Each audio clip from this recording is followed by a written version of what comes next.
सभी को जय मसीह की।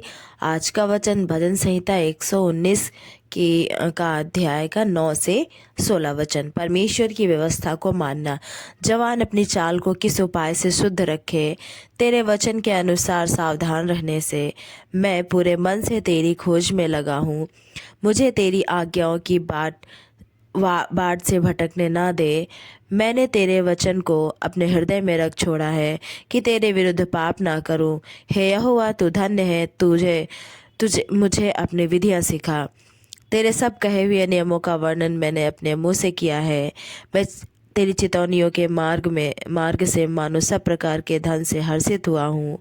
मैं तेरे उपदेशों पर ध्यान रखूंगा और तेरे मार्गों की ओर दृष्टि रखूंगा। मैं तेरी विधियों से सुख पाऊंगा और तेरे वचन को ना भूलूंगा। मत्ती की पुस्तक 17 अध्याय। यीशु का रूपांतरण। 6 दिन के बाद यीशु ने पतरस और याकूब और उसके भाई यूहन्ना को साथ लिया और उन्हें एकांत में किसी ऊंचे पहाड़ पर ले गया। वहां उनके सामने उसका रूपांतरण हुआ और उसका मुंह सूर्य के समान चमका और उसका वस्त्र ज्योति के समान उजला हो गया। और मूसा और एलिय्याह उसके साथ बातें करते हुए उन्हें दिखाई दिए। इस पर पतरस ने यीशु से कहा, हे प्रभु, हमारा यहाँ रहना अच्छा है। यदि तेरी इच्छा हो तो मैं यहाँ 3 मंडप बनाऊं, एक तेरे लिए, एक मूसा के लिए और एक एलिय्याह के लिए। वह बोल ही रहा था कि एक उजले बादल ने उन्हें छा लिया और उस बादल में से एक शब्द निकला, यह मेरा प्रिय पुत्र है जिससे मैं प्रसन्न हूँ, इसकी सुनो। चेले यह सुनकर मुंह के बल गिर गए और अत्यंत डर गए। यीशु ने पास आकर उन्हें छुआ और कहा, उठो, मत डरो। तब उन्होंने अपनी आंखें उठाई और यीशु को छोड़ और किसी को न देखा। जब वे पहाड़ से उतर रहे थे तब यीशु ने उन्हें यह आज्ञा दी, जब तक मनुष्य का पुत्र मरे हुओं में से ना जी उठे तब तक जो कुछ तुमने देखा है किसी से ना कहना। इस पर उसके चेलों ने उससे पूछा, फिर शास्त्री क्यों कहते हैं कि एलिय्याह का पहले आना अवश्य है? उसने उत्तर दिया, एलिय्याह अवश्य आएगा और सब कुछ सुधारेगा। परंतु मैं तुमसे कहता हूँ कि एलिय्याह आ चुका है और लोगों ने उसे नहीं पहचाना, परंतु जैसा चाहा वैसा ही उसके साथ किया। इसी रीति से मनुष्य का पुत्र भी उनके साथ जो दुख उठाएगा। तब चेलों ने समझा कि उसने हमसे यूहन्ना बपतिस्मा देने वाले के विषय में कहा। दुष्ट आत्माग्रस्त बालक को चंगा करना। जब वे भीड़ के पास पहुंचे तो एक मनुष्य उसके पास आया और घुटने टेक कर कहने लगा, हे प्रभु, मेरे पुत्र पर दया कर, क्योंकि उसको मिर्गी आती है और वह बहुत दुख उठाता है और बार बार आग में और बार बार पानी में गिर पड़ता है। मैं उसको तेरे चेले के पास लेके लाया था, पर वे उसे अच्छा नहीं कर सके। यीशु ने उत्तर दिया, हे अविश्वासी और हठीले लोगों, मैं कब तक तुम्हारे साथ रहूंगा, कब तक तुम्हारी सहूंगा? उसे यहाँ मेरे पास लाओ। तब यीशु ने दुष्ट आत्मा को डांटा और वह उसमें से निकल गई और लड़का उसी घड़ी अच्छा हो गया। तब चेलों ने एकांत में यीशु के पास आकर कहा, हम उसे क्यों नहीं निकाल सके? उसने उनसे कहा, अपना विश्वास की घटी के कारण, क्योंकि मैं तुमसे सच कहता हूँ, यदि तुम्हारा विश्वास राई के दाने के बराबर भी हो तो इस पहाड़ से कह सकोगे, यहाँ से सरक कर वहां चला जा, तो वह चला जाएगा और कोई बात तुम्हारे लिए असंभव ना होगी। पर यह जाति बिना प्रार्थना और उपवास के नहीं निकलती। अपनी मृत्यु के विषय यीशु की पुनः भविष्यवाणी। जब वे गलील में थे तो यीशु ने उनसे कहा, मनुष्य का पुत्र मनुष्यों के हाथ में पकड़वाया जाएगा, वे उसे मार डालेंगे और वह तीसरे दिन जी उठेगा। इस पर वे बहुत उदास हुए। मंदिर का कर। जब वे कफरनहूम में पहुंचे तो मंदिर का कर देने वालों ने पतरस के पास आकर पूछा, क्या तुम्हारा गुरु मंदिर का कर नहीं देता? उसने कहा, हाँ, देता है। जब वह घर में आया तो यीशु ने उसके पूछने से पहले ही उससे कहा, हे शमौन, तू क्या सोचता है? पृथ्वी के राजा महसूल या कर किन किन से लेते हैं, अपने पुत्रों से या परायों से? पतरस ने उससे कहा, परायों से। यीशु ने उससे कहा, तो पुत्र बच गए तो भी इसलिए कि हम उन्हें ठोकर ना खिलाएं। तू झील के किनारे जाकर बंसी डाल और जो मछली पहले निकले उसे ले। उसका मुंह खोलने पर तुझे एक सिक्का मिलेगा, उसी को लेकर मेरे और अपने बदले उन्हें देना। निर्गमन की पुस्तक 14 और 15 अध्याय। लाल समुद्र का पार करना। यहोवा ने मूसा से कहा, इजराइलियों को आज्ञा दे कि वे लौटकर मिगदोल और समुद्र के बीच पीहा हीरोत के सम्मुख बाल सपोन के सामने अपने डेरे खड़े करें, उसी के सामने समुद्र के तट पर डेरे खड़े करें।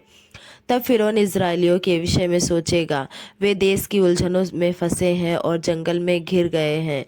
तब मैं फिरौन के मन को कठोर कर दूंगा और वह उनका पीछा करेगा। तब फिरौन और उसकी सारी सेना के द्वारा मेरी महिमा होगी और मिस्री जान लेंगे कि मैं यहोवा हूँ। और उन्होंने वैसा ही किया। जब मिस्र के राजा को यह समाचार मिला कि वे लोग भाग गए, तब फिरौन और उसके कर्मचारियों का मन उनके विरुद्ध पलट गया और वे कहने लगे, हमने यह क्या किया है? इज़राइलियों को अपनी दासता से छुटकारा देकर जाने दिया।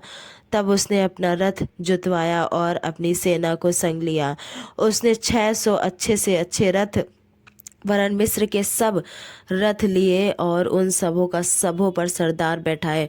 और यहोवा ने मिस्र के राजा फिरौन के मन को कठोर कर दिया, इसलिए उसने इज़राइलियों का पीछा किया।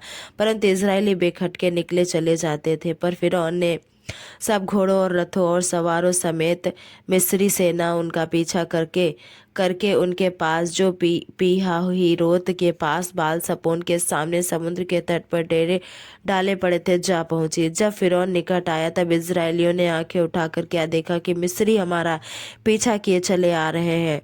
और इज़राइली अत्यंत डर गए और चिल्लाकर यहोवा की दुहाई दी। और वे मूसा से कहने लगे, क्या मिस्र में कब्रें ना थीं जो तुम हमको वहां से मरने के लिए जंगल में ले आया है? तूने हमसे यह क्या किया कि हमको मिस्र से निकाल लाया है? क्या हम तुझसे मिस्र में यही बात ना कहते रहे कि हमें रहने दे कि हम मिस्रियों की सेवा करें? हमारे लिए जंगल में मरने की अपेक्षा मिस्रियों की सेवा करना अच्छा था। मूसा ने लोगों से कहा, डरो मत, खड़े खड़े वह उद्धार का काम देखो जो यहोवा आज तुम्हारे लिए करेगा।